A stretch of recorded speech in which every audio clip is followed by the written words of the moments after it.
We just returned from an ultrasound, and I'm feeling incredibly emotional right now. On the screen, you'll see the picture of our beautiful baby girl on the way. As I reflect on everything, especially with a new baby on the horizon, I can't help but think about the state of the world and how unprepared so many people are when crises strike. It's heartbreaking to see people losing their life savings and jobs. And this might just be the beginning. There's so much uncertainty, and unfortunately, it's only going to get worse as governments print more and more money. That's actually why I started my new financial channel. While I didn't predict the exact situation we're facing now, I've always been someone who keeps my savings outside the traditional banking system, investing in things like gold and silver. I've never fully trusted the financial system, and honestly, I've always had a different perspective on the world, one I've never really shared publicly until now. With the recent stock market bubble about to burst, I finally decided it was time to take the leap and start sharing my views and strategies for financial security. If you're interested, the link to my new channel is in the comments below. As I think about everything happening in the world, I feel a strange sense of gratitude. The arrival of my baby has made me question what I really want out of life. I've always been a bit of a doomsday prepper. I don't trust the government or the financial system, which is why I keep my money in physical assets outside of traditional banks. I've always dreamed of owning a self-sustainable farm, and now, with my baby on the way, I'm more committed than ever to making that dream a reality. In the next 12 months, I plan to buy some acres, likely a farm or a ranch, and begin creating a life where we are independent from supply chains. We'll raise chickens, cows, and have a huge greenhouse. I'll teach my daughter how to grow our own food, how to live simply, and how to be at peace with the land. This is the life I want to create for her, a life full of peace, sustainability, and freedom from the chaos of the modern world. Watching everything unfold in the world today has really made me reflect on how fragile our security can be. For so many people, it's been a time of hardship, losing jobs, losing money. But it's also shown me that moments of crisis often provide us with the clarity we need for deep reflection. This is my invitation to you.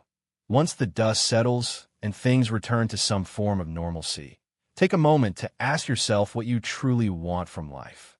Often, when we're faced with a crisis, we realize we haven't been living the life we really want. We haven't been pursuing our passions, our true desires. What are the things you've left undone? What are the dreams you've put off? This is the perfect time to reflect on them. In this reality, we only have this one life, this one opportunity to shape our existence. We're all just points of awareness, experiencing this life in our current bodies. Once this life ends, we move into a different dimension, but here and now, we have the chance to decide how we want to live. I urge you to take whatever stress or worry you're feeling right now and channel it into a vision for your future. What do you want? How do you want to live? What kind of life do you want to create for yourself and your loved ones? There's a lot of chaos in the world, but you don't have to let it trap you. You can use this moment to refocus, regroup, and move forward with clarity. Stay calm, stay healthy, and when this challenging period passes, you'll have the clarity to pursue the life you've always wanted. You have the power to shape your future. What's your vision? In these trying times, we face a phenomenon that transcends the physical realm, a spiritual darkness that threatens to overshadow humanity. Evil will seize this opportunity to strike, and in its wake, we will witness a world deprived of God's divine light. But there is hope, a hope rooted in spiritual readiness. As many saints, including Padre Pio, have forewarned, those who are prepared, spiritually armored, will find protection in the face of this overwhelming darkness. The prophecies speak clearly. We must secure our homes and prepare ourselves spiritually for these trials. When the days of darkness descend, we are to stay within, shutting our doors and pray. This is not a time for trusting appearances or allowing anyone into our sanctuary. Even if a seemingly innocent person knocks, we must remain steadfast, for evil will try to deceive us in many forms. The only protection will come from the sacred tools of our faith, our rosaries and blessed candles. These holy symbols will fill our homes with a divine light, shielding us from the spiritual dangers that lurk outside, while the world around us is consumed by shadows. It's vital to understand. The purpose of this prophecy is not to instill fear, but to prepare us. The message is clear and urgent. We must take action now. Our first line of defense is spiritual preparedness. Without a solid foundation in faith, prayer, and heavenly protection, we will be ill-equipped to face the trials ahead.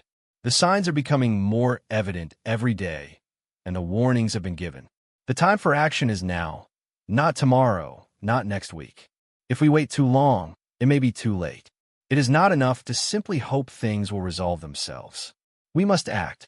We are being urged to strengthen our spirituality, deepen our faith, and purify our souls. Prayer, especially the rosary, is our most powerful weapon. This is not only for our own protection, but for our families, our communities, and the world. When we pray, we create a barrier, a spiritual shield that will protect us from the evil that seeks to consume us. But prayer is not the only step. We must also seek reconciliation with God. The sacrament of confession is a gift, a means to cleanse ourselves, to ask for pardon, and to prepare our hearts for the challenges ahead. As darkness approaches, we cannot afford to carry the weight of sin.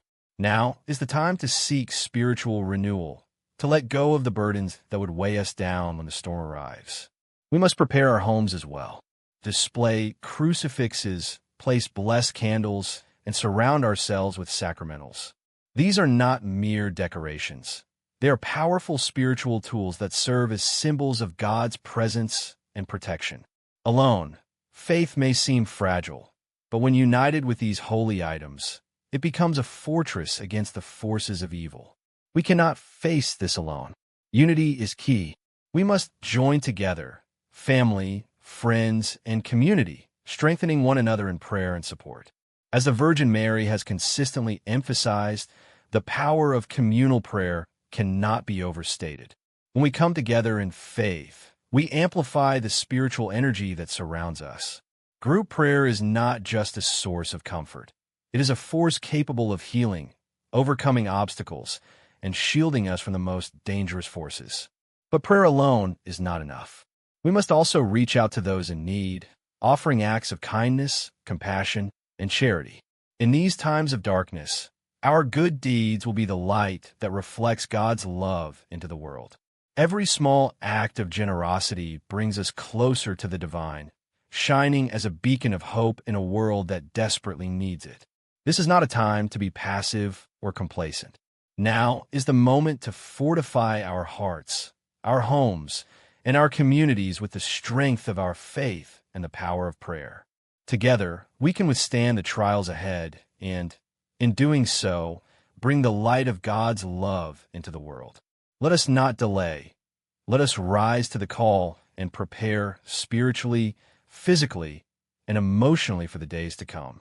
There was a moment in my life when everything seemed impossible. Bills piled up, and just when I thought I might see the light at the end of the tunnel, something else would come crashing down. It felt like the weight of the world was on my shoulders, and I didn't know how to push through. But then, a spark of light began to flicker inside me, a realization that this was the moment to turn everything around. Now is the time for all of us. Everything is going to be okay. I truly believe that we are moving towards a more beautiful, peaceful, and harmonious way of living. But here's the key. It's up to you to take that first step. As Martin Luther King Jr. wisely said, faith is taking the first step even when you don't see the whole staircase. And that first step, it's simple. Grab a pen, find a piece of paper, and write down the vision you have for your life. Don't let those negative thoughts or doubts stop you. You have to realize something truly profound. The word desire comes from the Latin desiderare, which means of the fathers or from the higher power. When you feel that yearning, that longing, it's not just random. It's God speaking through you. You are a divine being, and life is meant to work in your favor. This world is a beautiful playground designed to help you. I want you to take a moment right now and comment down below, I am worthy of what I want. I am a divine being. Declare it, own it. You are worthy. You are a powerful force of light and possibility. The truth is, you have the potential to lead, to break free from your fears, and to live beyond any limitations you may have placed on yourself. I know that you have more potential than you could possibly imagine. Why'd I know this? Because every single cell in your body is pure, unlimited consciousness. Your body is filled with vast amounts of energy, of universal intelligence, waiting to be unleashed. You are more than your fears, your past, your doubts, or even your current circumstances. You are more than the anxiety or scarcity you might feel. You are an unlimited being, and it's time to stop shrinking yourself. It's time to stand up and start creating the life you deserve. When faced with crisis, this is actually the best time to step into your true self. This is the best time to become the person you've always known you could be. I know it's inside of you, waiting to emerge. If you want help unlocking this potential, I created something special for you. Down below, you'll find a link to the Second Mind, a powerful tool designed to help rewire your brain, remove negative beliefs, and erase doubts so you can manifest the financial freedom, health, love, and everything you've written down on that piece of paper. It's not just theory. It's real, measurable technology that helps you train your brain to become a supercomputer, working with you to create the life you truly desire. This isn't just talk. I believe in you. I know that you have God within you. The same creative force that powers the universe is also in every single cell of your body. It's the energy they measure in your brain waves, the energy you can direct through your thoughts and imagination to create the future you want. This is the power of consciousness, and I am excited for you to tap into it. So take a deep breath, feel that energy within you, and say it out loud. I am a divine being. You are more powerful than you realize. Now, grab that pen and paper. Write down your vision, your dreams. And as you do, check out the Second Mind below. It's a free demo that can start training your brain to manifest the life you desire. Humanity is awakening to its true power. The time for change is now, and it starts with you. Together, we can create a more beautiful, peaceful, and heavenly world. It all begins with you taking that first step. So let's begin. You are worthy. You are divine. You are limitless. Check out the Second Mind today and take control of your future.